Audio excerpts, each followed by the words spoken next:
Good evening, I'm Maurice Dubois. And I'm Christine Johnson. We begin tonight with that grim milestone and the devastating number growing by the minute. At last check, 500,236 American lives have been lost to COVID-19. That's enough to fill a second Arlington National Cemetery, 639 acres of tombstones. The number marked at the White House tonight with 500 candles lining stairs at the South Portico, each representing 1,000 Americans killed. Also tonight, flags at the White House and all federal property have been lowered to half staff and will remain that way for the next 5 days. CBS 2's Jessica Layton has more now on today's remembrances as we hear from local families helping each other heal.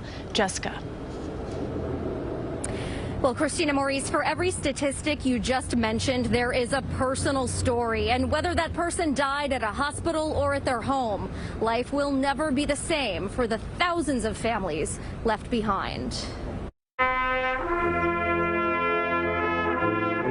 The sweet sounds of Amazing Grace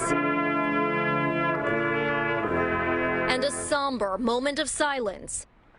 500 candles outside the White House helped mark the memory of 500,000 lives lost to COVID. We've been fighting this pandemic for so long, we have to resist becoming numb to the sorrow. President Biden shared with the millions who are mourning the way forward is to find purpose. That's what Pamela Addison is trying to do after losing her husband. I decided to create a Facebook group because there wasn't one. And especially for young widows, because we have the challenge of having young kids. I wish I could have told him, I wish I could have held his hand. Sabila Khan lives 3 blocks from the Jersey City Hospital where her father died last April. She started this group to help those who, just like her, didn't get to say goodbye. So many people in the group had the experience of dropping their loved ones off at the hospital and literally never seeing them again. The page connects this community with comfort and mental health resources. A month ago, it had 5,000 members. Now there are 7,300. A local example of the unfathomable emotional crisis now facing our nation. For every COVID death, there are 9 close family members left behind.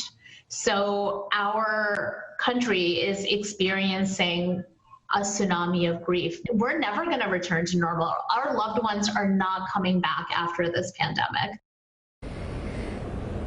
And that grief that Sabila is talking about will only get worse. Health officials are estimating 60,000 more Americans will die from COVID by the middle of March.